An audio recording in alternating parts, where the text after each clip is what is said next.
Oras na para sa maiinit na balita. Mainit na balita, nasa Office of the Ombudsman ngayon, si dating DPWH Assistant District Engineer Bryce Hernandez. Para yan sa investigasyon kaugnay sa maanomalyo umanong flood control project sa bansa. Sa eksklusibong video ng GMA Integrated News, makikitang dumating sa Ombudsman si Hernandez habang nagpapalibutan ng mga pulis. Nakasuot din siya ng bulletproof vest. Isa si Hernandez sa mga isinailalim ng Department of Justice sa Witness Protection Program habang nagpapatuloy ang investigasyon sa mga questionabling flood control projects. Ang buong detalye ihatid namin maya-maya lang.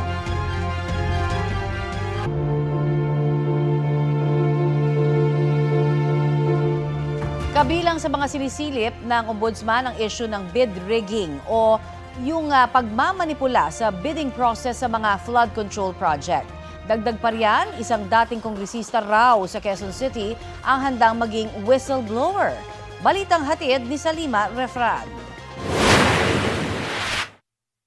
Handa na raw isiwalat ng isang dating kongresista ng Quezon City ang lahat ng nalalaman sa maanomalyang flood control projects. Yan ang pinaabot niya kay Ombudsman Jesus Crispin Remulla. Nakatanggap din ako ng tawag. Isang kaibigan ko, parang siyang go-between sa isang congressman from Quezon City who wants to tell all. Inaantabayanan raw ni Remulla ang mga magiging hakbang ng ex-congressman. Pero nagpasabi na raw ito na marami siyang ilalahad. Yung involvement niya sa lahat na nangyayari. Tsaka kung paano kalakaran, paano nangyayari lahat yan. Sabihin niya. Sir, magtuturo din to ng iba? Magtuturo. Ano to, hindi na siya incumbent. Sa ulat ng Quezon City LGU, 331 ang mga flood control projects sa lungsod ng DPWH mula 2022 hanggang 2025. Pero 2 lang daw sa mga ito ang inaprobahan ng lokal na pamahalaan. Sabi pa ni Ombudsman Remulla, nag-a-apply raw ng panibagong set ng freeze orders ang Anti-Money Laundering Council. They communicated to me that there are 9 persons. Some of them are formerly elected officials or elected officials, and some just personalities na sinisik nila yung freeze order. Kasama naman ang Office of the Ombudsman ng Philippine Competition Commission o PCC sa pagsilip sa issue ng bid rigging. Isang bidder na palaging talo sa maanomalyang flood control projects ang iniimbestigahan na raw nila. 3% of the project cost is given to the losing bidders. Yung may for the boys tawag nila, for the boys. So, hinahati-hati yan sa losing bidders, etc. Meron pa ibang binibigyan. Ano na yan? Dating gawin na yan na nangyayari sa DPWH. Nais rin ni Ombudsman Remulla na makausap ang Sandigan Bayan para mailatag ang mga panuntunan para sa full restitution o buong pagbabalik ng ninakaw na pera mula sa gobyerno, kapalit ng plea bargain o pagpapababa ng kasong kakaharapin. May mga nagparamdam na raw kay Ombudsman Remulla na mga contractors o yung mga kongresistang kasalukuyan o dating kontraktor. May mga congressman daw na gusto lang nilang manahimik at hindi na nagagawin ulit, magsasoli pa sila sa mga contracts na kung saan nag-contractor sila. Samantala, inatasan na ng Ombudsman ng Department of Justice na ituloy ang pag-usig sa 5 reklamo ng malversation, graft at perjury para sa 5 ghost projects ng DPWH Bulacan First Engineering District. Ibig sabihin, DOJ na ang magsasagawa ng preliminary investigation at magdadala nito sa korte. Ilan sa respondents dito, sina dating District Engineer Henry Alcantara, dating Assistant District Engineers Bryce Hernandez at JP Mendoza, at kontratistang si Sally Santos. Salima Refran, nagbabalita para sa GMA Integrated News.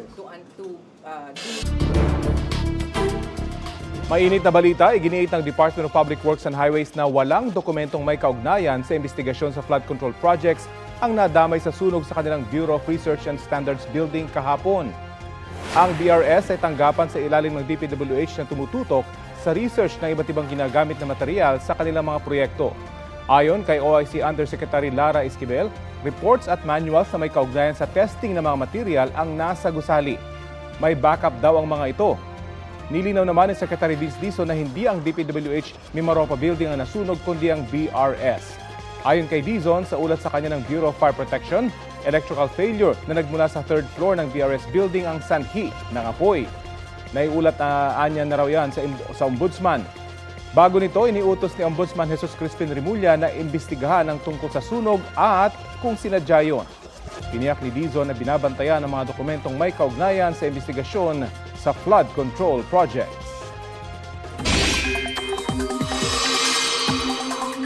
Humina na bilang tropical depression ang bagyong Salome.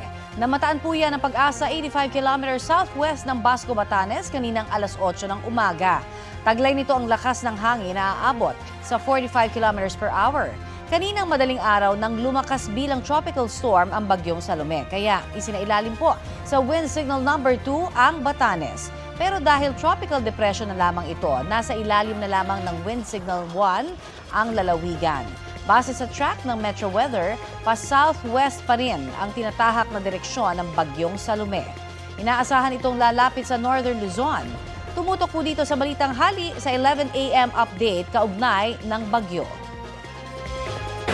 Pinaghahandaan ng ilang local government units sa Northern Luzon ang epekto ng Tropical Depression Salome. Sa Mindanao naman, may mga binaharin dahil sa masamang panahon. Balitang hatid ni Jomer Apresto.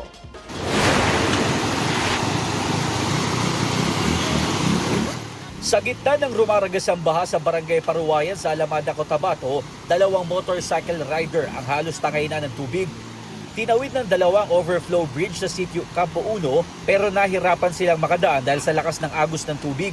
Maya-maya pa'y natumba ang motor ng isa sa kanila. Pinilit itong itayo ng lalaking rider pero pahirapan dahil sa pagragasa ng baha. Gamit ang lubid, tinulungan sila ng ilang residente at sundalo para makaahon.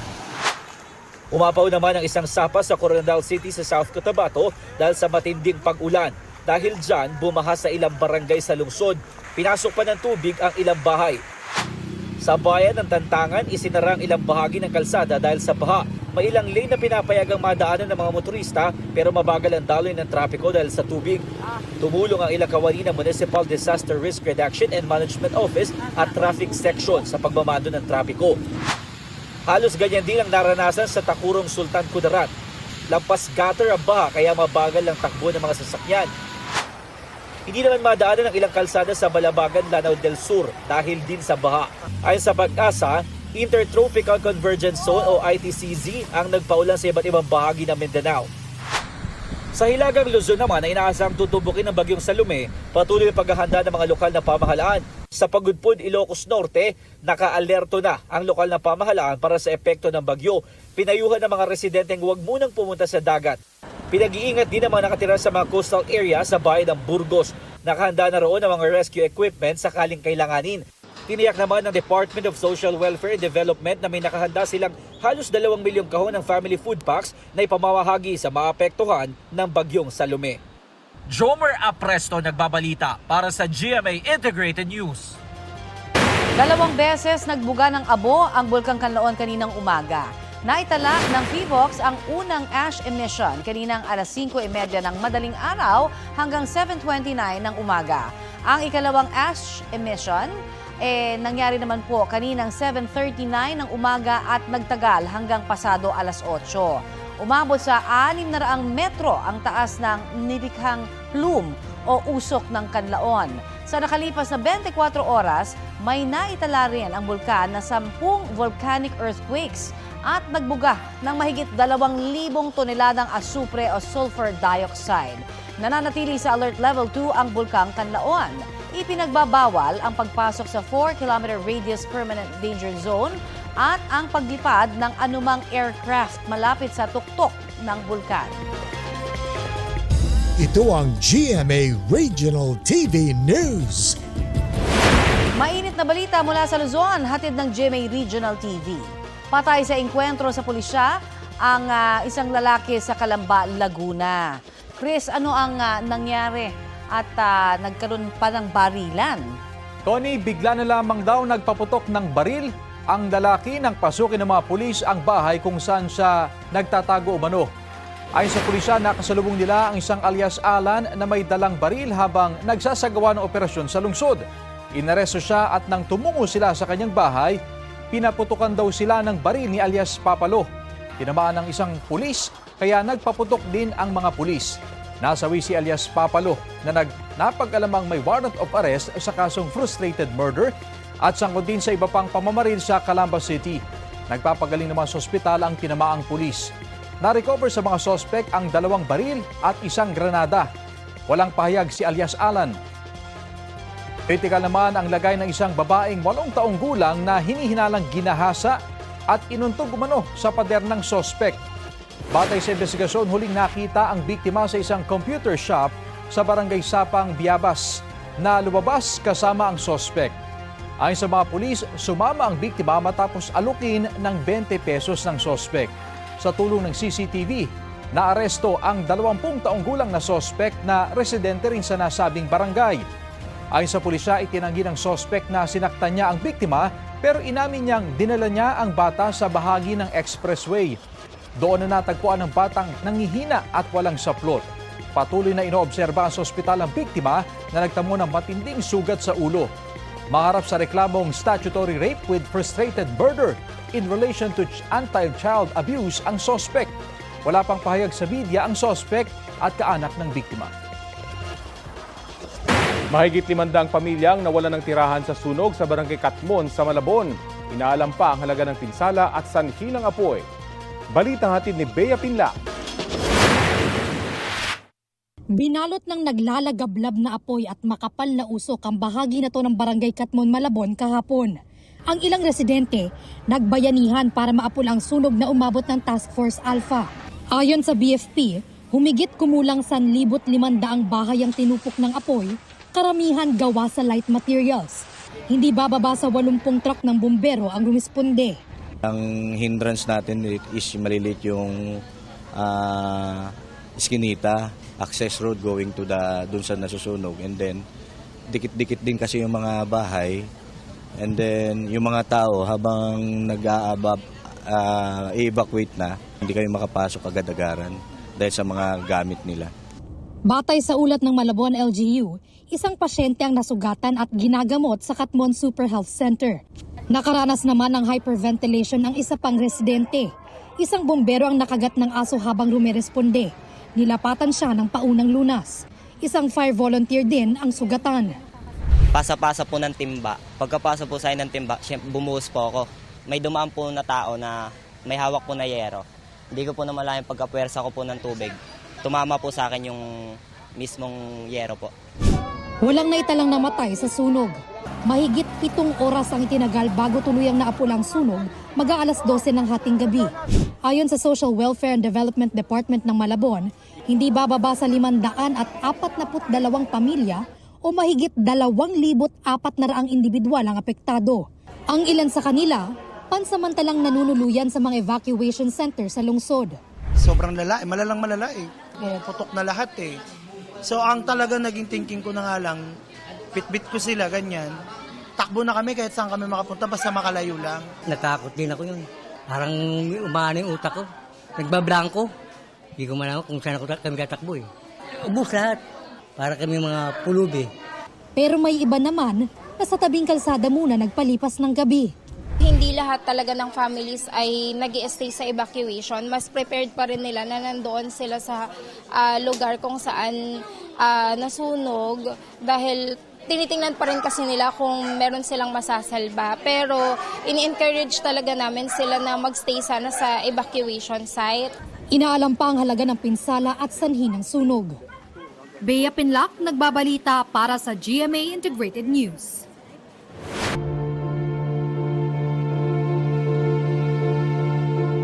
Simula sa susunod na linggo, mapapanood na po via live stream ang mga pagdinig ng Independent Commission for Infrastructure. Inanunsyo yan ng ICI Chairman Retired Supreme Court Justice Andres Reyes Jr. sa pagdinig ng Senado tungkol sa pagtatag ng isang Independent People's Commission na mag-iimbestiga sa mga anomalya sa gobyerno. Balitang hatid ni Joseph Moro. Sa loob ng mahigit isang buwan ng pag-iimbestiga ng Independent Commission for Infrastructure, ilang beses nang nanawagan ng iba't ibang grupo at individual. Isa publiko o live stream daw dapat ang mga pagdinig para mas maging transparent ang investigasyon. Sinabi noon ng ICI closed door ang mga pagdinig nila para hindi mauwi sa trial by publicity at para hindi magamit sa political agenda. Pero sa pagdinig sa Senado, sabi ni ICI Chairman, retired Supreme Court Justice Andres Reyes Jr., we will now go on live stream next week. Once we get to be able to have the technical capability with us already.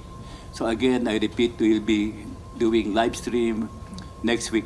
The live streaming of the proceedings will definitely address this concern of the public.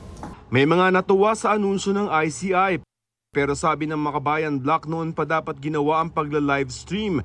Tanong naman ng Akbayan, paano na ang mga naunang hearing? Nasa Senado si Reyes para sa pagdinig ng komite ukol sa panukalang magtatag ng Independent People's Commission para imbestigahan ang anomalya sa infrastructure projects at iba pang sektor ng gobyerno. Nais si Senate President Tito Soto na magkaroon ito ng kapangyarihang maghain ng kaso, mag-freeze ng asset at magrekomenda ng whole departure order. Pero kung malikha ang IPC, anong mangyayari sa ICI? Ayon kay Soto, magkakaroon ng parang sunset provision yun. Baka ituloy na yun. Baka ituloy doon. Suwestyon naman ni retired Chief Justice Renato Puno bigyan ng proteksyon ng mga miyembro nito laban sa harassment at pang-iimpluwensya para tunay ito maging independent. It is respectfully suggested that the bill should not only give the Commission the power to investigate, but also the power to file the appropriate charges and the power to prosecute them. Not just to investigate, not just to be glorified researchers. Panukala naman ni ICI member at dating DPWH Secretary Rogelio Singson gayahin ang kapangyarihan ng investigative body sa ibang bansa. The legal process that we have to follow is so tedious. Bago po may makulong, ang haba ho ng proseso. As compared, you may want to consider, as compared to the two gold standards of anti-corruption, which is the ICAC of Hong Kong and the CPIB of Singapore. Sa ICI, humanap si Trade Secretary Cristina Roque para ipaliwanag kung paano na-accredit ang isang kontraktor para magkaproyekto sa gobyerno. At sabi ni Roque, 15 kontraktor nang iniimbestigahan nila pero mas marami pa ang nanganganib matanggalan ng lisensyang maging kontraktor. Madami talaga sila, but the thing is, we can't really divulge also because we need to make sure na yung violation nila is correct. Kung makansela ang lisensya kahit mga pribadong proyekto ay hindi pwedeng makuha ng kontratista. Kabilang sa mga wala ng lisensya ang 9 na kumpanya ng mga diskaya. Masihigpitan pa ng DTI ang pagkuha ng lisensya bukod sa umiiral ng utos na dumaan ito sa DTI na siyang sasala sa mga nag-a-apply. Dati kasi ay ang DTI-attached agency na Philippine Contractors Accreditation Board lamang ang sumasala at nag-a-aproba sa mga aplikasyon.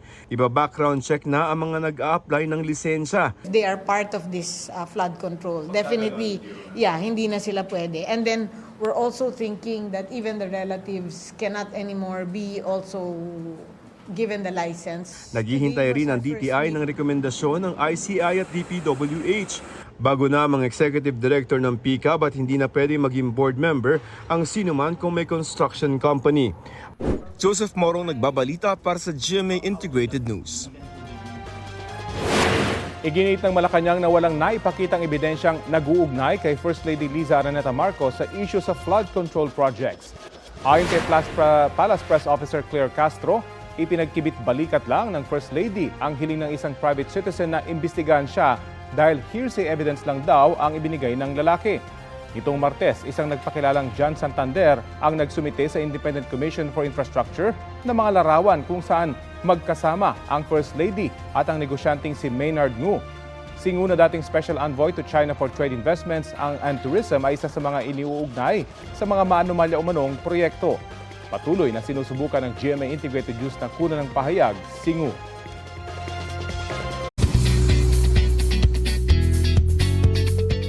Thursday latest na mga mare at pare, ini-reveal na ang isa pang pares ng housemates na papasok sa bahay ni Kuya sa Pinoy Big Brother Celebrity Collab Edition 2.0. First up, ang royal songstress ng Bulacan na si Sparkle teen star Princess Aliyah. Homeschooled siya since elementary kaya looking forward daw si Princess na ma-meet ang kanyang new girlfriend sa PBB house. Inamin din ni Princess na once in a lifetime opportunity ang maging housemate kaya pinili niya raw ito over a project na pagbibidahan sana niya sa GMA. Makakasama niya ang star magic artist at dating child actor na si Miguel Vergara. Reserved at soft-spoken ang adorable smasher ng Antipolo City na isang tennis player. Baon niya sa pagpasok sa bahay ni Kuya ang rosary ng kanyang lola, good listening skills at excitement sa bagong journey. Well, nung una po tinanong ako ni Mom, sabi ko, sure ka ba? Kasi pag nag-PBB ka, hindi mo alam, baka mabash ka, di ba, sa loob. And di mo alam kung ano nangyayari sa labas eh. Parang mas nag-take ako ng risk kasi hindi talaga ako risk taker. Parang mas gusto ko mag-play safe. Sabi ko, bago ako mag-18, gusto ko makatry something exciting. To be honest po, nung una, hindi po ako 100% sure sa PBB. But sabi po ng dad ko, think about it. New experience naman po. And I get to meet new people. So that intrigued me a lot po. So I said yes. That's 4 out of 8 housemates this week. Abangan ang susunod na pair of housemates mamayang gabi sa 24 oras. Ito na ang mabibilis na balita. Arestado sa buy-bust operation ang 4 na lalaking tulak umano ng illegal na droga sa San Mateo, Rizal. Nasabat sa kanila ang humigit kumulang 95 grams ng umano'y shabu na nagkakahalaga ng mahigit 600,000 piso. Aminado sa krimen ang 2 suspect. Ang isa sa korte na lang daw magpapaliwanag, ang isa naman tumangging humarap sa kamera. Mahaharap sila sa reklamong paglabag sa Comprehensive Dangerous Drugs Act. Sugatan ng isang rider matapos sumalpok ang minamaneho niyang motorsiklo sa motorsiklo ng isang MMDA traffic enforcer sa Congressional Avenue Extension sa Quezon City. Ayon sa mga taga-barangay, aminadong nakainom ang rider na pauwi na nang mangyari ang aksidente. Hindi na nakuno ng pahayag ang sugatang rider na isinakay agad sa ambulansya para madala sa ospital. Hindi naman nasaktan ang traffic enforcer. Patuloy ang investigasyon. Nabudol ng mga nagpakilalang albularyo ang mag-asawang magpapagamot sana sa Valenzuela. Ang modus ng magtiyahing suspect, alamin sa balitang hatid ni Bea Pinlac para huwag maging biktima. Sari-saring alahas at ganito karaming pera na may pinagsamang halaga na mahigit 300,000 pesos ang tinangay umano ng isang babaeng 50 anyos at ang 34 anyos niyang pamangkin na nagpakilalang albularyo. Nangako raw silang gagamutin ang sakit ng asawa ng biktimang nakilala nila sa isang palengke sa Valenzuela. Pinaghahanda nga sila ng 8 bulaklak, 8 kandila, at 198,000 pesos. Ganon din yung mga alahas na kung saan ito ay gagamitin na alay doon sa sinasabi nitong suspect na mayroon silang alaga o kakilalang puting duwende na magpapagaling dito sa kanyang asawa. Pero ang pangakong ginhawa sa asawa ng biktima na hirap makalakad, budol lang pala. Na nakahanda na pala na budol na pera itong mga suspect na kung saan isuswitch itong nasa envelope na totoong pera at mga halahas doon sa nakahanda na nila na mga ginupit-gupit na papel na kunwari ay pera. Naaresto kalaunan ng mga suspect sa bus station sa Paso de Blas. Na-recover sa kanilang tinangay nilang pera at alahas. Ang nagtulak daw sa kanila na gawin ang krimen, kakapusan sa pera. Sobrang kahirapan. Magsakit kami. Wala na kami wala man kami lupa. Minsan paisin kami sa bahay kubo namin. Pinbalik namin, wala man kami nga ginkuha. Hindi namin alam na ganyan ka halaga pala ang pira. Pasensyahan lang kami, ma'am. Di na kami uulit. Sinampahan ng reklamong estafa ang mga suspect na hawak na ng Valenzuela Police. Paalala naman ng pulisya sa publiko, Wag na wag agad tayo na magtitiwala sa hindi natin kakilala. Mas mainam po na magpakonsulta tayo sa ospital, magpa-check up po tayo sa totoong mga doktor. Bea Pinlac, nagbabalita para sa GMA Integrated News. Ito ang GMA Regional TV News. Mainit na balita mula sa Visayas at Mindanao, hatid ng GMA Regional TV. Patay ang isang rider ng ride-hailing app matapos masagi ng isang truck ang kanyang motorsiklo sa Lapu-Lapu, Cebu. Sara, may sakay ba siyang pasahero ng maaksidente? Rafi, may angkas na pasahero ang biktima na kritikal ngayon ang lagay sa ospital. Sa kuha ng CCTV, kita ang pag-overtake ng mga motorsiklo sa truck sa Barangay Basak. Kabilang dyan ang motorsiklo ng biktima. Sa isa pang kuha, kita ang pag-overtake ng truck sa motorsiklo ng biktima. Natumba ang motorsiklo at tumilapon ang mga sakay nito. Inaresto ang driver ng truck habang inaasikaso ang reklamong isasampa laban sa kanya. Inamin ng truck driver na hindi niya napansin na natamaan niya ang motorsiklo.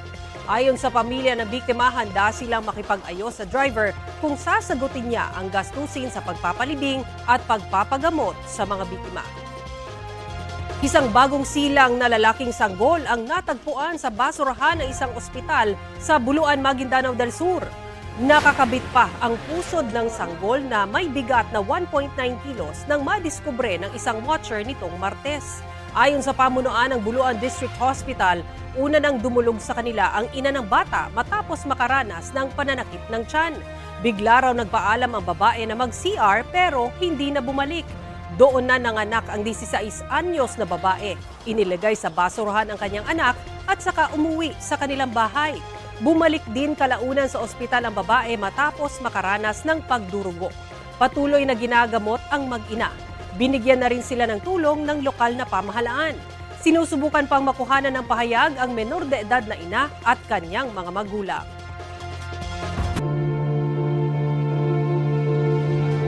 Sinisilip ng Korte Suprema ang ilang Hall of Justice na ginawa raw ng ilang kontratistang nasa listahan ng Pangulo na nakakuha ng maraming flood control projects sa bansa.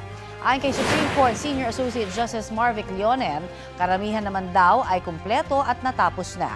Hindi rin daw ito galing sa pondo ng hudikatura. Tinitingnan daw ang mga proyektong ito bilang bahagi ng due diligence. Sabi ni Leonen, dapat pakipagtulungan ang Korte Suprema sa gobyerno sa pakikipaglaban kontra katiwalian. Mahigit 20 contractor ang nakita ng Commission on Elections na nag-donate sa mga kandidato nitong eleksyon 2025. Batayan sa pagsuri nila sa mga Statement of Contribution and Expenditures. Balitang hatid ni Mark Salazar. Magdadalawang buwan ang hinihintay ng COMELEC ang sagot ng Department of Public Works and Highways o DPWH kung nangontrata ba sa gobyerno ang 54 na kontratistang nag-donate umano sa mga kandidato noong eleksyon 2022. Kung oo, violation ito ng Omnibus Election Code at papangalanan sila agad ng COMELEC at kakasuhan. Siyempre, kaakibat nito yung aming pag-i-issue ng show cause orders para sa kanila, kasama na rin yung mga kandidato na maaaring nakinabang. Pero ngayon pa lang, may 26 na kontratista na silang nakitang nag-donate sa mga kandidato. Kabilang sa 4 na nanalong senador, 2 natalong senador, 6 na komandidato sa pagka-district congressman at 2 komandidatong party list. Batayan sa mga Statement of Contribution and Expenditures o yung SOSE o yung tala ng mga kontribusyon na tanggap at ginastos ng mga komandidato nitong eleksyon 2025. Hindi pa pinapangalanan ng mga nakatanggap ng donasyon mula sa mga kontratista. Sapagkat hindi pa naman tapos yung ating pangangalap ng mga iba pang impormasyon doon sa SOSE. Pero number 2, ilalahad naman po namin ang lahat ng yan basta magkaroon ng confirmation lang ang ating pong DPWH. Inaasahang matatapos ang pagsuyod sa lahat ng SOSE sa Biyernes. Hinihingan pa namin ng bagong pahayag ang DPWH. Pero ayon kay Public Works Secretary Vince Dizon, noong isang linggo, chinecheck na nila ang record ng mga contractors na ibinigay ng COMELEC. Agad aniyan nilang babalikan ng COMELEC kung tapos na sila. Kabilang din sa mga iimbestigahan ng COMELEC ang donasyon ng mga minahan sa mga kandidato na bawal din sa batas. After po kasi ng national and local elections ng 2025, yung contractors ay pupuntahan namin ang mga mining companies naman, kasama na rin po yung mga may franchise o prangkisa mula sa gobyerno. Yan po kasi ay mga prohibited din o pinagbabawal magbigay ng donasyon sa mga kandidato. Bago matapos ang linggong ito, ay inaasahan ding maglalabas ng resolusyon ng COMELEC sa issue ng umano'y campaign contribution ng government contractor kay Senador Chis Escudero noong 2022. Hindi anya makikialam si COMELEC Chairman George Garcia sa issue. Ako'y nagsilbi bilang abogado ng naturang buting senador, and therefore minamarapat ko na kahit yung magtanong man lang. Mark Salazar, nagbabalita para sa GMA Integrated News. Mahigit isang linggo bago ang undas, nag-inspeksyon ang Department of Transportation sa Ninoy Aquino International Airport. Handa na ba ang paliparan sa pagdagsa ng mga pasahero? May ulat on the spot si Darlene Kai. Darlene? Connie, katatapos lang ng inspection ng DOTR o Department of Transportation dito sa NAIA Terminal 3. Sa mga oras na ito ay kakaunti pa lang naman yung mga pasahero at maluwag pa rito. Pero handa na raw yung paliparan para sa inaasahang dagsa ng mas maraming pasahero para sa darating na undas. Pinangunahan ni Acting Transportation Secretary Giovanni Lopez ang pag-iikot at pag-iinspeksyon dito sa NAIA Terminal 3. Kasama niya si NNIC President Ramon Ang at iba pang opisyal ng new NAIA Infra Corporation o iyong operator ng NAIA, kasama rin ang Manila International Airport Authority. Inikot nila ang kabubukas lang na bagong renovate na mezzanine food hall dito sa Terminal 3, pati na ang check-in counters at arrival area. Sabi ni Lopez, handa na raw ang paliparan sa dagsa ng mga pasahero. Inaasahan daw ng NNIC na mas marami ang mga pasaherong babiyahe ngayong undas kung ikukumpara noong nakaraang taon. Sabi ni NNIC General Manager Lito Alvarez, kung noong undas 2024 ay nakapagtala ang NAIA ng 1.3 million passengers sa loob ng 10 araw, inaasahan daw nilang aabot sa 1.35 million ang mga pasaherong dareksa dito simula sa susunod na linggo. Gayunman, siniguro ni Alvarez na kakayanin niya ng paliparan. Dagdag ni Lopez, binisita niya rin ang tanggapan ng CAAP o Civil Aviation Authority of the Philippines at siniguro na maayos ang sistema at pasilidad para hindi magkaroon ng technical glitches. Tumugon naman ang NNIC sa ipinost kamakailan ni Kapuso actress Bianca Umali sa kanyang Instagram stories na panawagan ng mas maraming upuan dito sa NAIA Terminal 3. Naabutan kasi niya ang ilang pasaherong nakaupo sa sahig. Sabi ni NNIC GM Alvarez, ongoing pa ang construction sa ibang bahagi ng paliparan kaya sarado pa ang mga ito sa publiko. Pero inadjust o inayos naman daw nilang mga upuan kaya sinisiguro nilang sapat ang mga ito para sa dagsa ng mga pasahero ngayong undas. Connie, tuloy ang inspeksyon ng DOTR sa iba pang transportation facilities sa mga susunod na araw gaya ng iba pang paliparan, mga pantalan at terminal bilang bahagi pa rin ng paghahanda para sa darating na undas.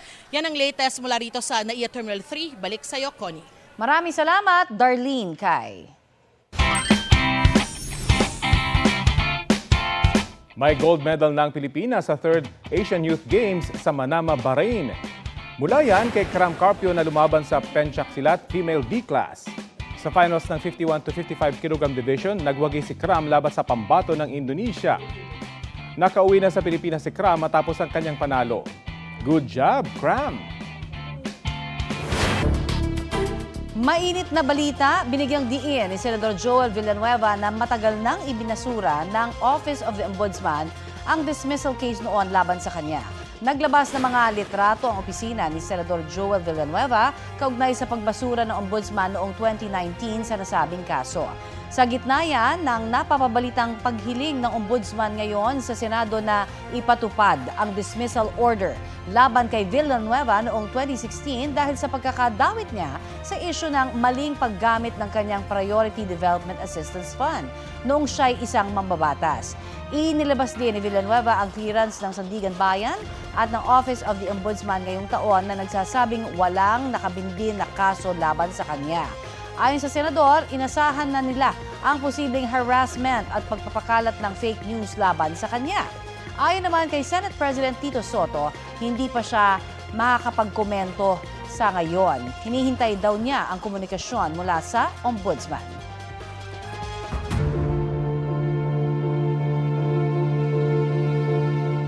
Nahaharap sa patong-patong na reklamo sa Ombudsman sina Tarlac 3rd District Representative Noel Rivera, kanyang asawang si Concepcion, Tarlac Vice Mayor Evelyn Rivera, pati DPWH Tarlac 1st District Engineer Neil Farala.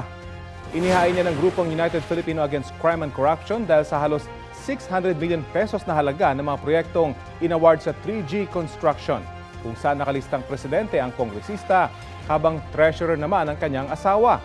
Kabilang sa mga isinampang reklamo ang plunder, paglabag sa Anti-Graft and Corrupt Practices Act, unexplained wealth, pati violation of Government Procurement Act.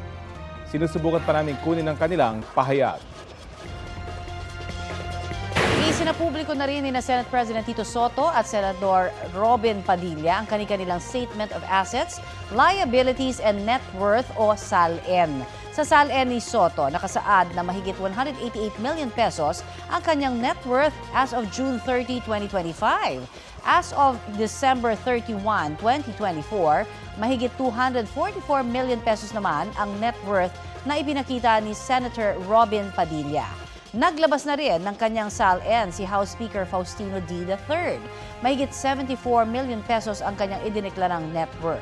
Muli ring binuo ni D ang SALN Review and Compliance Committee ng Kamara na susuri sa mga panuntunan ng pagsasapubliko ng SALN ng mga kongresista. Marked safe daw mula sa sunog ang mga dokumento ng DPWH na may kaugnayan sa mga iniimbestigahang flood control projects. Detalye po tayo sa ulat on the spot ni Joseph Morong. Joseph?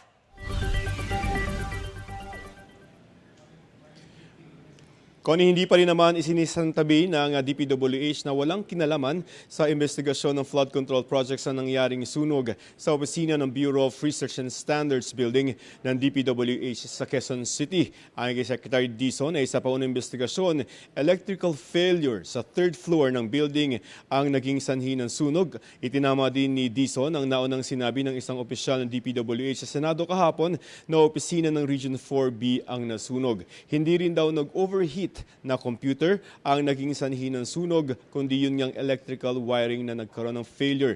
Nagkaroon ng DPWH ng inventaryo ng mga dokumento sa naturang building at wala raw mga dokumento na may kaugnayan sa flood control projects ang naapektuhan. Kung may mga nasunog man raw na mga dokumento doon ay nakascan naman ito at naka-backup. Ang mga dokumento raw na may kinalaman sa mga flood control projects ay nandito na sa central office at naka-secure na.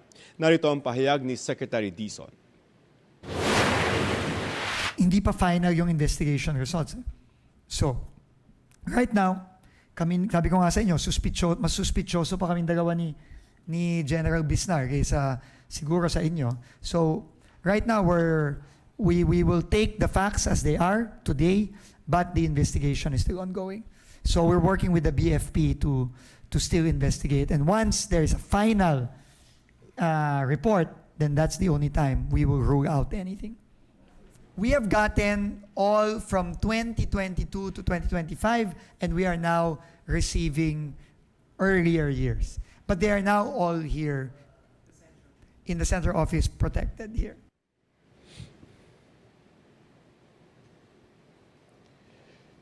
Connie, kanina ay nagkaroon ng pagpirma ang DPWH ng mga Memorandum of Agreement sa Anti-Money Laundering Council o AMLC at sa Philippine Competition Commission. Ito ay para mas mapabilis at magkaroon ng institutional na pakikipag-ugnayan ng mga ahensya para mabawi ang pera ng taong bayan mula doon sa mga manumalyang flood control projects. Ayon sa AMLC ay nasa 5.2 billion pesos na ang nafi-freeze nila ng mga ari-arian ng mga personalidad na sangkot dito sa anomalya. Connie?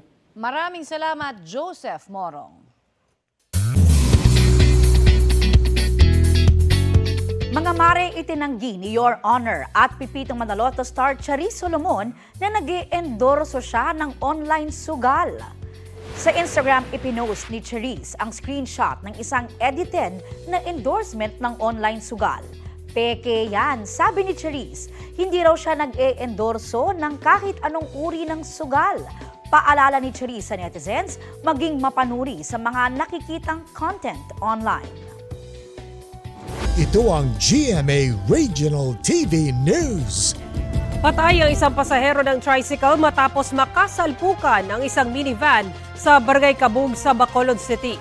Ayon sa pulisya, patungong airport ang minivan para maghatid ng pasahero.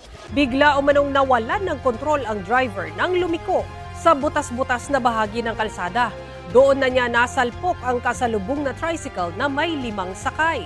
Nasa kustudiya na ng mga otoridad ang driver ng minivan na humingi ng tawad sa insidente. Agad namang tinakpan ng lupa ang butas-butas na bahagi ng kalsada. Patuloy na ginagamot sa ospital ang mga sugatang biktima. Hinihintay pa ng mga otoridad kung magsasampa ng reklamo ang mga kaanak ng biktima laban sa driver ng minivan. Arestado ang 2 senior citizen at isa pa nilang kasama sa isang drug den umano sa Batangas City. Kasunod yan ang bypass operation ng Philippine Drug Enforcement Agency at Batangas Police sa Barangay Santa Clara. Nakumpiska sa 3 sospek ang humigit kumulang 35,000 pisong halaga ng hinihinalang shabu. Nakuha rin ang iba't ibang drug paraphernalia. Walang pahayag ang mga sospek. Update po tayo sa binabantayang Tropical Depression Salome at mga binahang lugar sa Mindanao dahil sa ITZZ. Kausapin po natin si Pag-asa Weather Specialist Benison Estareja. Magandang tanghali at welcome po sa Balitang Hali. Magandang tanghali po, Ma'am Connie. Nasa na ang lokasyon ng Bagyong Salome sa mga sandaling ito? Sa ngayon po, nasa may Balintang Channel, itong si Tropical Depression Salome at huling namataan 115 kilometers. Hilagang kanluran ng Calayan, Cagayan, taglay ang hangin na 45 kilometers per hour, so bahagyang humina pa ito at may pagbugso hanggang 55 kilometers per hour at kumikilos pa timog kanluran at 20 kph.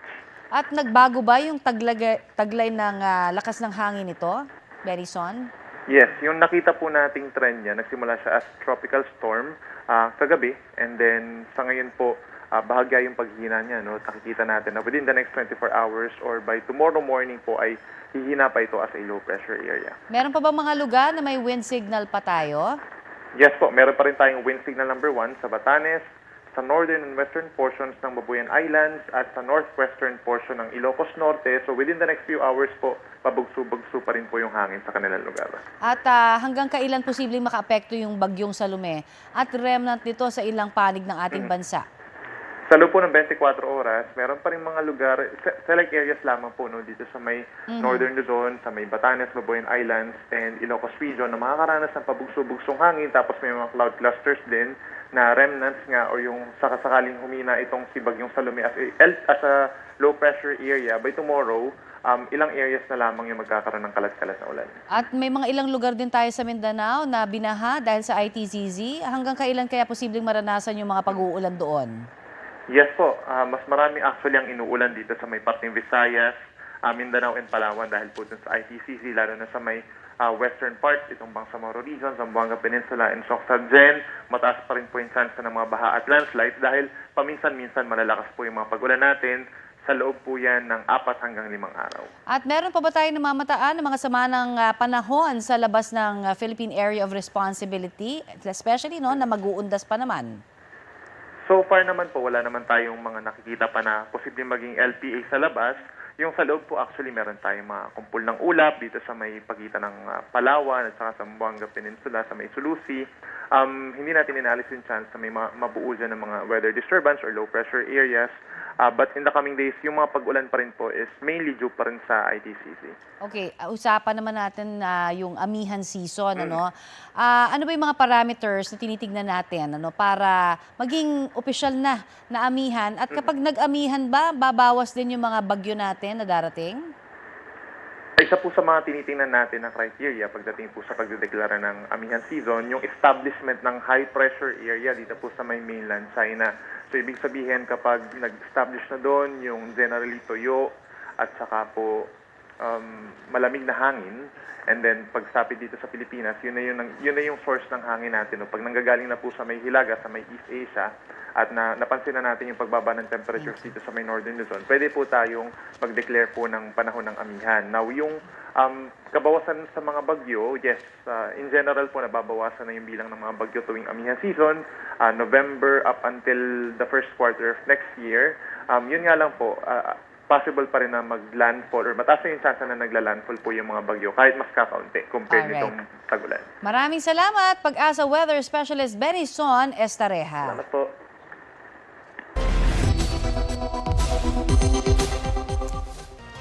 Bistado ang dalawang sangkot umano sa investment scam matapos gamitin ang pinekeng video ni Pangulong Bongbong Marcos para makapanloko. Good morning, my Princess Marie Faith. I know you waited for me. Can't wait to see you. My Princess Hindi po yan totoo. Hindi po totoong si Pangulong Bongbong Marcos ang nagsasalita sa video na ginawa gamit ang Artificial Intelligence o AI. Ayon sa Criminal Investigation and Detection Group o CIDG Tarlac, isang doktora ang nabiktima nang mahikayat siya sa inaalok na investment. Pumayag daw siya dahil may nagpadala sa kanya ng mga mamahaling regalo na sinabing galing sa Pangulo. Umabot daw sa 73 milyong piso ang naibigay niya sa mga suspect sa loob ng halos isang taon. Arestado ang dalawang suspect sa isang entrapment operation sa Angeles, Pampanga. Sinusubukan pa namin silang kunan ng pahayag. Sabi ng Malacanang, walang dudang deepfake ang video.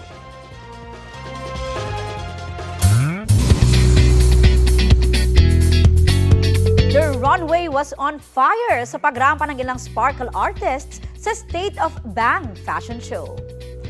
Confident in his suit si former PBB housemate Michael Sager sa kanyang first ever runway experience kagabi. Looking handsome rin si hating kapatid star Vince Maristella on his second fashion show. Elegance and timeless beauty naman ang isinowcase ni Miss Universe Philippines 2023 Michelle D in her white and black fit. Kasama nilang rumampa sa show sina Larkin Castor, Cocoy De Santos at Royce Cabrera. Featured sa event ang new trilogy collection ni fashion designer and stylist Bang Pineda na White Noise in the Gray and Off-Grid.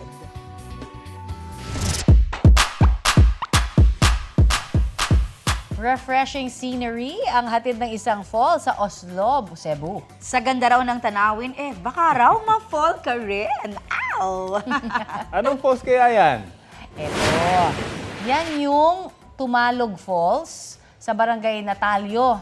Movie feels ang eksena ng pagbagsak ng tubig mula sa kamanghamanghang rock formation. So, kwento ng uploader na si Mildred Embana, isa ang talon sa mga pinuntahan nila ng kanyang fiancé at kaibigan na gandang-ganda raw sila sa tanawin. Malaki na rin daw ang ipinagbago ng lugar dahil nung una niyang punta, kakaunti pa lang ang tubig. Ang breathtaking view na yan may 6.5 million views na online. wow na wow! Ganda! Yes, ganda. Pero ingat po kayo, baka madulas. At ito po ang Balitang Hali. Bahagi kami ng mas malaking misyon. 63 araw na lang. Pasko na. Ako po si Connie Season. Rafi Tima po. Kasama niyo rin po ako, Aubrey Carampel. Para sa mas malawak na paglilingkod sa bayan. Mula sa GMA Integrated News, ang News Authority ng Filipino.